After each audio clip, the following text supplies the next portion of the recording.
राजधानी भोपाल में इस बार समय से पहले मानसून दस्तक दे चुका है। जो सामान्य स्तर होता है बारिश का, उससे 2 गुना ज्यादा बारिश हो चुकी है।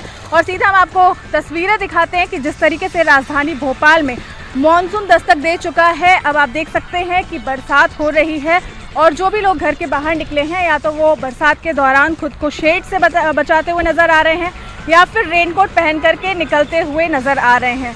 काफ़ी समय बाद ऐसा हुआ है कि मानसून सही समय पर आया है, या यूँ कहें कि पहले ही आ चुका है, क्योंकि आम दिनों में अगर बीते सालों की तुलना करें तो काफ़ी लेट से मानसून भोपाल में या पूरे प्रदेश में दस्तक देता था। लेकिन इस बार जिस तरीके से स्थिति बन रही है, तापमान में काफ़ी गिरावट आई है, लोगों को उमस से राहत मिल रही है और रोज़ाना जो बरसात हो रही है वो लोगों को कहीं ना कहीं राहत और चैन देती हुई नज़र आ रही है, क्योंकि जो तपिश है उससे लोगों को राहत मिल रही है। कांग्रेस विधायक शशांक भार्गव की एक टिप्पणी को लेकर सियासी बवाल मचा हुआ है। शशांक भार्गव ने केंद्रीय मंत्री स्मृति ईरानी को लेकर एक टिप्पणी कर दी। दरअसल पेट्रोल और डीजल की बढ़ती कीमतों को लेकर हुए विरोध प्रदर्शन के दौरान शशांक भार्गव ने केंद्रीय मंत्री स्मृति ईरानी को लेकर एक टिप्पणी कर दी। उसके बाद सियासी घमासान मच गया है। शशांक भार्गव के घर पर और फैक्ट्री पर कुछ लोगों ने पथराव कर तोड़फोड़ की है। शशांक भार्गव ने उनकी जान को खतरा बताया है और इस पूरे मामले को लेकर पुलिस में शिकायत दर्ज की है। शशांक भार्गव पर हमले के बाद कांग्रेस भड़क उठी है। कांग्रेस के नेता आज भोपाल में पीएचक्यू दफ्तर पहुंचे और वहां पर डीजी को ज्ञापन देकर संबंधितों के खिलाफ कार्रवाई की मांग की है। इसके बाद कांग्रेस नेता दिग्विजय सिंह, सुरेश पचौरी, पीसी शर्मा विदिशा पहुंचे और वहां पर भी जिला प्रशासन से दोषियों के खिलाफ कार्रवाई की मांग की। नगरीय निकाय चुनाव में पार्षदों की खर्च सीमा तय करने संबंधी अवमानना याचिका पर मध्य प्रदेश हाईकोर्ट में सरकार ने जवाब प्रस्तुत किया है। याचिका पर जवाब देते हुए सरकार ने बताया है कि नगरीय निकाय चुनाव में पार्षदों की खर्च सीमा को लेकर कानून बना दिया गया है। सरकार ने राज्य निर्वाचन आयोग के प्रस्ताव को मंजूरी देते हुए खर्च सीमा को नगर निगम और पालिकाओं के लिए ऐसे 5 वर्गों में बांटा है। प्रस्तावित खर्च सीमा को मध्य प्रदेश के असाधारण राजपत्र में प्रकाशित भी कर दिया गया है। अब नगर पालिक निगम में 10 लाख से अधिक आबादी पर पार्षदों के लिए 8,75,000 की सीमा होगी, जबकि 10 लाख से कम आबादी पर 3,75,000 रुपए की राशि पार्षद खर्च कर सकेंगे। इसी तरह नगर पालिका परिषद में 1 लाख से अधिक आबादी पर खर्च सीमा 2.5 लाख, तो वहीं 50,000 से 1 लाख तक की आबादी पर खर्च सीमा 1.5 लाख रहेगी। वहीं नगर परिषद में 75,000 खर्च सीमा तय कर दी गई है। गौरतलब है कि चुनावों में धन का दुरुपयोग होने को लेकर नागरिक उपभोक्ता मंच द्वारा एक जनहित याचिका मध्य प्रदेश हाईकोर्ट में दायर की गई थी और ये मांग की गई थी कि विधायकों की तर्ज पर पार्षदों की भी चुनाव खर्च सीमा तय होनी चाहिए। पुलिस सेवा में भर्ती का इंतजार कर रहे लोगों के लिए अच्छी खबर है। प्रदेश सरकार पुलिस महकमे में 4,200 से ज्यादा आरक्षकों की भर्ती करने जा रही है। इसको लेकर पीएचक्यू में आज एक बड़ी बैठक आयोजित हुई। गृह मंत्री नरोत्तम मिश्रा की अध्यक्षता में हुई बैठक में आरक्षकों की भर्ती को मंजूरी दी गई। इसके अलावा सरकार कुछ और पदों पर भी भर्ती की तैयारी में है। इसके लिए राज्य सरकार केंद्र सरकार को प्रस्ताव भेजेगी। केंद्र की अनुमति के बाद पुलिस महकमे में कुछ और पदों पर भर्ती की जाएगी। आज की बैठक में कई अहम मुद्दों को लेकर भी चर्चा की गई। पुलिस पदनाम और भर्ती समेत वर्दी को लेकर भी बैठक में चर्चा हुई। मध्य प्रदेश की 24 सीटों पर उपचुनाव जल्द ही होने वाले हैं और इसे लेकर नेताओं की बयानबाजी भी लगातार सामने आ रही है। धार की बदनावर विधानसभा सीट को लेकर नेताओं की बयानबाजी सामने आ रही है, जिसमें वो एक दूसरे पर आरोप लगा रहे हैं। जयस के राष्ट्रीय संरक्षक और मनावर से कांग्रेस विधायक डॉक्टर हीरालाल अलावा ने बीजेपी पर 100 करोड़ का ऑफर देने का आरोप लगाकर प्रदेश की राजनीति गरमा दी है। अलावा ने कहा है कि बीजेपी के नेताओं ने उनसे भी संपर्क किया था और उन्हें भी दल बदलने के लिए 100 करोड़ रुपए देने का वादा किया था, लेकिन वे बीजेपी में नहीं गए और कांग्रेस में ही रहे। अब वे मध्य प्रदेश में फिर से कांग्रेस की सरकार बनने का दावा कर रहे हैं।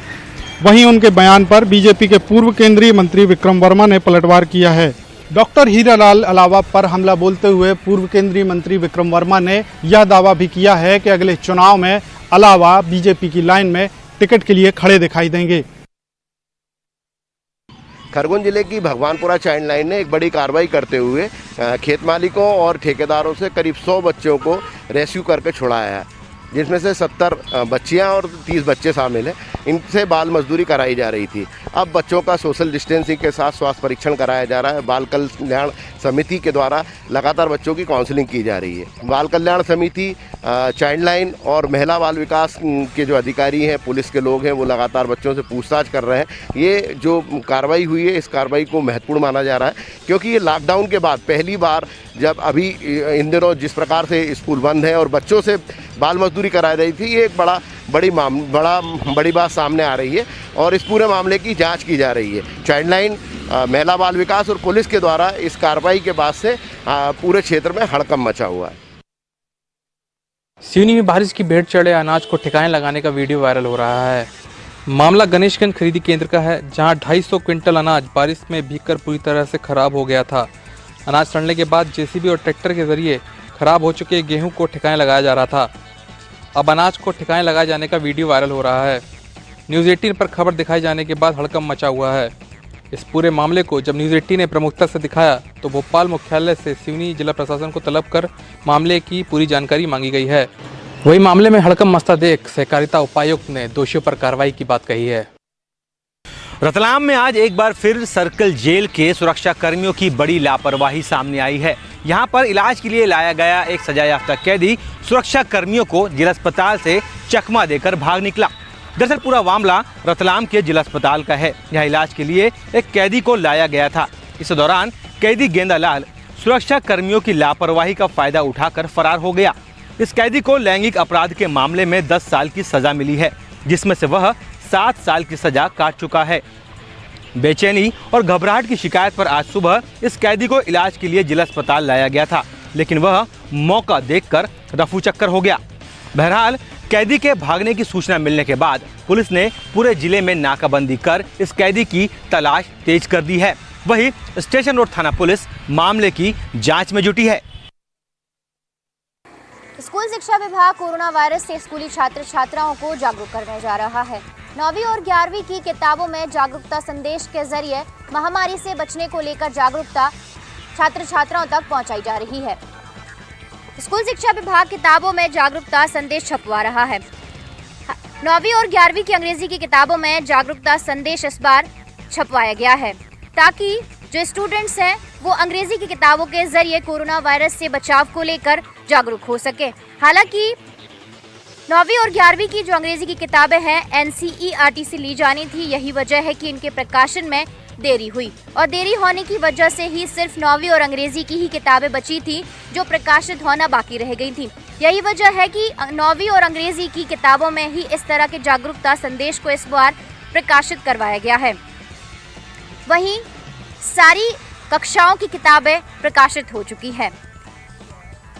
किताबों में प्रकाशन के साथ ही स्कूल की दीवारों पर भी कोरोना वायरस क्या है और इससे बचाव के उपाय क्या हैं, इस तरह का संदेश स्कूल की मुख्य दीवार पर लिखवाया जाएगा, ताकि जब छात्र छात्राएं स्कूल पहुंचें तो इस संदेश को पढ़कर सुरक्षा के उपाय को अपनी जिंदगी में अपना सकें।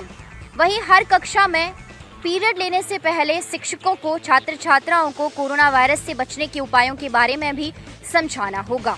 अभी तक स्कूलों में छात्र छात्राओं के पाठ्यक्रमों में जीव विज्ञान में malaria, smallpox, hepatitis B के बारे में छात्र छात्राएं पढ़ते रहे हैं और बचाव के बारे में किताबों से छात्र छात्राएं जागरूक भी रहते हैं।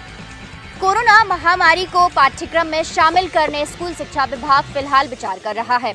अगर इस पर सहमति बनती है तो अगले शिक्षण सत्र से इसे पाठ्यक्रम में शामिल किया जा सकता है। छत्तीसगढ़ में आज से शॉपिंग मॉल, क्लब और रेस्टोरेंट खुल गए। हालांकि जिस तरह से पहले शॉपिंग मॉल में धड़ल्ले से चले जाते थे या रेस्टोरेंट में चले जाते थे या क्लब में चले जाते थे, अब लोग वैसे नहीं जा पाएंगे। शॉपिंग मॉल्स के जो संचालक हैं उनका कहना है कि खास तौर पे जो सरकार ने नियम बनाए हैं उसका पालन करना पड़ेगा। शॉपिंग मॉल्स को आज दिन भर पूरा सैनिटाइज किया जाता रहा। उसके साथ ही अगर आप वहाँ पर जाएंगे तो आपको मास्क पहनना अनिवार्य होगा, साथ ही खुद को सैनिटाइज करना भी अनिवार्य होगा। इसके साथ ही शॉपिंग मॉल के बाहर टेम्परेचर लिया जा रहा है। अगर किसी का भी टेम्परेचर ज़्यादा आया तो वो शॉपिंग मॉल के भीतर नहीं जा पाएंगे। और साथ ही अगर आपको सर्दी, खांसी, छींक या बुखार या कोई भी लक्षण पाया जाता है तो शॉपिंग मॉल के अंदर आपकी एंट्री नहीं हो सकती है। जो शॉपिंग मॉल संचालकों का कहना है कि लोग बड़ी संख्या में आते भी हैं, लेकिन अब इस बार ऐसा नहीं होगा, बल्कि कोशिश की जाएगी कि लोग सोशल डिस्टेंसिंग का पालन करें और एक एक करके लोगों को आने दिया जाए ताकि एक साथ बड़ी भीड़ इकट्ठी ना हो। अगर क्लब और रेस्टोरेंट की बात की जाए तो वहाँ पर भी इसी तरह के नियम कायदों का पालन करना पड़ेगा। हालांकि शासन ने कहा है कि जो कोविड-19 का संक्रमण जिस तरह से बढ़ रहा है इसके कारण सभी को नियमों का पालन करना पड़ेगा। लेकिन अगर हम बात करें तो जिस तरह से अनलॉक 1 की शुरुआत हुई थी और लगातार धीरे धीरे सारी जो दुकानें हैं और तमाम जो क्षेत्र हैं उनको ओपन किया जा रहा है, लेकिन लोगों की जो जागरूकता है उसमें कमी पाई जा रही है। लोग सब अच्छे से जानते हैं कि मास्क पहनना ज़रूरी है, सैनिटाइज करना खुद को ज़रूरी है और सोशल डिस्टेंसिंग का पालन करके रखना खुद को ज़रूरी है, लेकिन उसके बाद भी लोग इन सब चीज़ों का पालन नहीं कर रहे हैं। ऐसे में संक्रमण का खतरा बना हुआ है। यही वजह है कि शॉपिंग मॉल, क्लब और रेस्टोरेंट तो खुल गए हैं, लेकिन खतरा अभी भी बरकरार है और ये खतरा तभी टल सकता है जब आम लोग जागरूकता का पालन करें और साथ ही नियम कायदों का भी पालन करें। प्रदेश में बिगड़ती कानून व्यवस्था को पटरी पर लाने के लिए डीजीपी डीएम अवस्थी खुद कमान संभाले हुए हैं और आज वो एक महत्वपूर्ण बैठक लेकर सभी थाना प्रभारियों को निर्देश दे रहे हैं कि किस तरह से कानून व्यवस्था को बनाकर रखना है। साथ ही स्पंदन योजना के तहत जो है किस तरीके से जो पुलिस कर्मियों में तनाव होता है उसको दूर किया जाए, साथ ही स्वस्थ माहौल में एक जो है काम की प्रक्रिया की जाए, इस बात को लेकर जो है बैठक कर रहे हैं। इस बैठक में तमाम पुलिस के आला अधिकारी मौजूद हैं, साथ ही 101 करीब थाना प्रभारी हैं जो कि ऑनलाइन वीडियो कॉन्फ्रेंसिंग के माध्यम से जुड़े हुए हैं और इस बैठक के महत्वपूर्ण बैठक है। इसमें आवश्यक दिशा निर्देश पुलिस कर्मियों को दिए जाएंगे ताकि वो शहर की कानून व्यवस्था भी बेहतर बनाए, साथ ही पुलिस जो कर्मी हैं वो भी अच्छे माहौल में काम कर सके, उनमें कोई तनाव ना हो। इस बात के सारे प्रयास जो हैं डीजीपी डीएम अवस्थी के द्वारा किए जा रहे हैं। 3 महीने के लंबे अंतराल के बाद अब छत्तीसगढ़ की सड़कों पर बसें दौड़ती नजर आएंगी।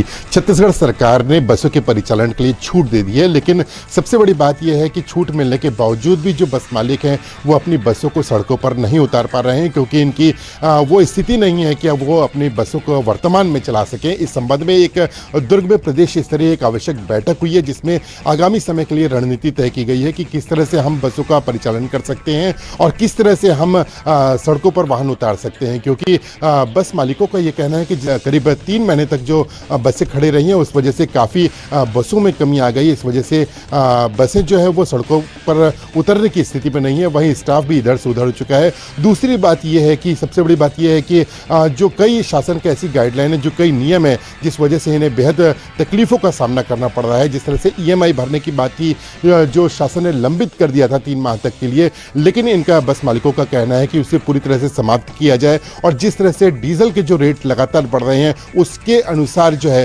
वो सवारियों के भी रेट बढ़ना चाहिए। इसके लिए भी एक तय किया जाना चाहिए कि किस तरह से वो रेट बढ़ाया जा सके। ऐसी तमाम जो चीज़ें हैं जहां पर संकट आ रहा है बस मालिकों के लिए, उनको दूर करने के लिए इन्होंने रणनीति तय की है और जल्द से जल्द अब जो बस मालिक हैं वो अपनी परेशानियों को, अपनी समस्याओं को लेकर वो छत्तीसगढ़ के प्रदेश के मुख्यमंत्री भूपेश बघेल से मिलेंगे, अपनी समस्याएं रखेंगे और उसके बाद आगे के निर्णय लिया जाएगा। लेकिन बस मालिक का लोग स्पष्ट रूप से ये कहना है कि जिस तरह से कोरोना का जो संकट यहाँ पर पैदा हुआ है उस वजह से आगामी दिसंबर माह तक स्थिति सामान्य नहीं हो सकेगी। तो एक बड़ा सवाल है कि अब देखना होगा कि किस तरह से जो बस मालिक हैं उनको सरकार सपोर्ट करती है। अभी हम खड़े हैं राजनांदगांव की थोक सब्जी मंडी में, जहां टमाटर और अन्य सब्जियों का थोक व्यापार यहीं से संचालित होता है। वहीं हम आपको बता दें कि राजनांदगांव जोन में कोरोना पॉजिटिव मिलने के बाद इसे कंटेंट जोन घोषित कर दिया गया है, जिसके बाद सब्जी का जो पसरा लगता था उसे प्रतिबंधित कर दिया गया है, जहां लगातार अब सब्जियों की जो कीमत है वो आसमान छूने लगी है।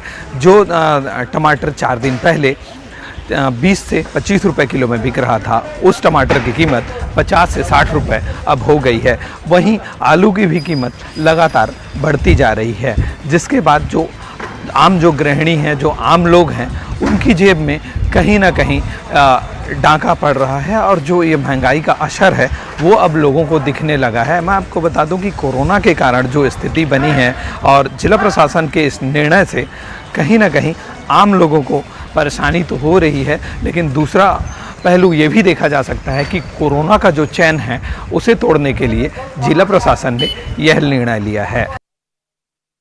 बस्तर में सबसे अधिक मूल्य पर बेचे जाने वाले जो सब्जी है वो है बोरा। जी हाँ, हम बोरा की बात करें क्योंकि ये जो बस्तर जो है ना साल बनों का द्वीप कहा जाता है और इसी साल बनों से ही ये बोरा सब्जी बनता है। आप देख सकते हैं यहाँ पर जो बोरा लेकर जो बैठी हुई है और इस बोरा से ही ये यहाँ के जो लोग हैं ये बड़ा शौक से इन्हें खाते हैं। जब बादलों की गर्जन होती है तो उमस का वातावरण हो जाता है, उस समय बोरा सख्त जमीन के अंदर से आकार लेता है। स्थानीय ग्रामीण धरती को खोदकर बोरा निकालते हैं। बोरा का जो आकार है आलू से लगभग आधा है या उससे छोटा होता है। रंग इसका भूरा होता है, ऊपर पतली सी परत और अंदर सफ़ेद गूदा भरा होता है। साल के अधिकतर विश्व कोंडागांव क्षेत्र से ज़्यादा, इसीलिए कोंडागांव में बोरा का आवक सबसे ज़्यादा होता है। बोरा खाने वाले के अनुसार बोरा दो किस्म का होता है, जात बोरा और राखड़ी बोरा, जिसमें से जात बोरा से ज़्यादा स्वादिष्ट माना जाता है। बोरा आवश्यक खनिज, लवण, कार्बोहाइड्रेट भरपूर मात्रा से होता है। इसकी सब्जी बेहद और स्वादिष्ट होता है। बाजार में आते ही लोग इसे खरीदने के लिए टूट पड़ते हैं। इसकी आवक सिर्फ शुरुआती बरसात तक लगभग 1 माह तक चलती है। इसकी शुरुआती कीमत किसी का भी होश उड़ा देते हैं। शुरुआती दौर पर यह बोरा 2000 रुपये किलो तक बिकता है। बाद में अधिक आवक से इनका कीमत 200 से 300 रुपये प्रति किलो हो जाता है। तो निश्चित रूप से आप देख सकते हैं कि जिस तरह के जो बोरा जो सब्जी है ये बस्तर का सबसे कीमती सब्जी वैसे माना जाता है और लोग इसे बड़ी शौक से खरीदते हैं। खास बात यह है कि ये जो बोरा है ये बस्तर अंचल में ही मिलता है और इसे खाने के लिए यहाँ लोग उमड़ पड़े हैं।